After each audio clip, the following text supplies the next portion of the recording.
Hello everyone, my name is Rajitha Singh. I'm currently pursuing second year BP LL.b. I work as human rights activist with All India Human Rights Association. Our topic for the day is Abolition of Untouchability, which is specifically dealt under Article 17 of Indian Constitution. India is one of the most religiously diverse nations, and it's birthplace of four major religions, which are Jainism, Hinduism, Buddhism, and Sikhism. India also given region-specific religious practices. For example, Jammu and Kashmir have a Muslim majority, Punjab has Sikh majority, whereas Nagaland, Meghalaya, and Mizoram have Christian majorities. The founder of Developing Society Study Center has also quoted that India is a society founded based on profoundly egalitarian culture. Religion is an important element in India. However, one cannot argue that in India, mainly religious personal laws, that is, Hindu laws and Muslim laws, are the root of prejudice, unlike other countries where it resulted from the codification of biases of the powerful. Religion in India is not only an issue to solve in a situation, but it's also considered as a force to handle.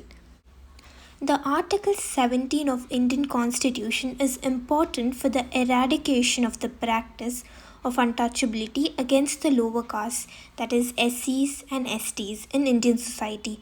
Anyone still following or practicing untouchability is considered as an offence which is also punishable by law. Evolution of Article 17 in India. Dr. B.R. Ambedkar, who is the chief of the oppressed classes, has proclaimed asking people to give up caste is asking them to go against their simple religious doctrines.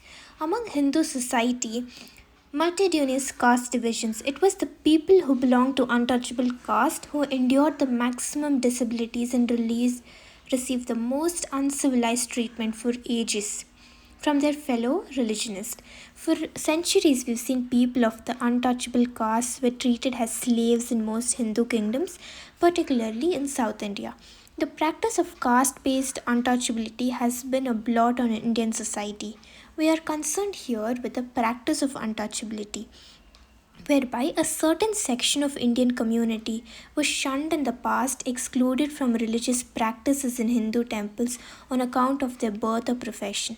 Now, different ideas and views have been brought out on the roots of caste system, and untouchability is viewed by some as a part of Hinduism, and some are of view that this is simply a social arrangement which is established in India. The egalitarian society of individual has become the legal basis of social order, as opposed to a hierarchy of lower and higher individuals before law. Now, as we talk about individuals before law, let's also talk about Article 14, which specifically deals with equality before law and equal protection of the law, with the positive expressions of the principles which were laid down under Article 14, which reads, the state shall not deny any person equality before the law or equal protection of laws in the territory of India. Determined efforts were made before the creation of constitution by Indian reformers to abolish untouchability in many parts of India. Now, these efforts had helped many states to pass laws during the British Raj, banning the practice of untouchability in any way. These efforts received constitutional expression only through Article 17 of Indian Constitution, which abolished untouchability and made its implementation or use in any form as a criminal crime in any way. In the year 1955, the Parliament passed the Untouchability according to Article 17 Offences Act imposing punishments for untouchability activities. Now, this act extends not only to Hindus but also to all those who engage in the excommunication or imposition of some social condition on any person who fails to practice untouchability. Concerning the practice of religion and untouchability, the Act makes it a crime to bar any person from entering a public veneration due to practice of untouchability.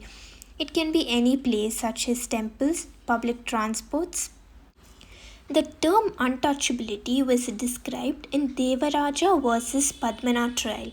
It has been noted that 1955 Untouchability Offences Act does not describe the term untouchability.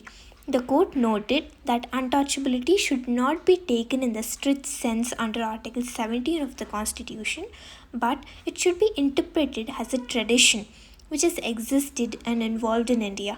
The Constitution's framers have specifically suggested untouchability as a custom that has evolved in this country historically and has been in practice for ages. The presence and nature of untouchability in this country and the attempts which were made to abolish it over the last few decades are matters of common knowledge and can be considered judicially. Article 17 is, however, a special law which is meant for abolishing untouchability and in every way banning its operation. The first case talks about the state of Karnataka versus Appa Balu Engale. So, what happened in this case? The accusation against the respondents was that they had forcibly restrained the complainant from taking water from a newly dug up borewell because they were untouchable. This clearly violates the purpose of Article 17 of our Constitution, which is Protection of Civil Rights 1955, which was meant to liberate the society from the blind and ritualistic conformity to cultural values that have destroyed our ethical or moral roots. The aims to create a new paradigm for society, which is equality for Dalits and on equal basis of general population, lack of disability or bans which are merely on basis of caste. The second case talks about state of Madhya Pradesh and another versus Ram Krishna Balotai and another. In this case, the Supreme Court held that Section 18 of the Schedules Caste and Scheduled Tribes Prevention of Authorities Act 1989, which contains the non-applicability of an anticipatory bail provision according to Section 438 CRPC article shall not be violated in respect of offences under Section 3 of the same Act 14 and Article 21 under the Constitution. The last case talks about Suhasini Baban Khate versus State of Maharashtra.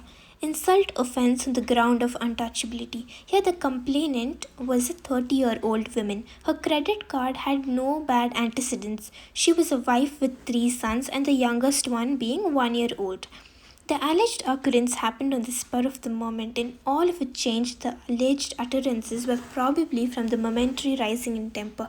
The complainant did above those naked assertions. She was held in detention for 3 days. However, given the severity of crime, it was considered unfair to bring her off to jail. So she may well be released under the probation that had already been served in interest of justice, even if the mandatory term was 1 month. Thank you so much for watching. I hope the concept was clear. Let's all understand that abolition of untouchability is an offense, and we, as citizens of India, should never encourage anyone to practice this.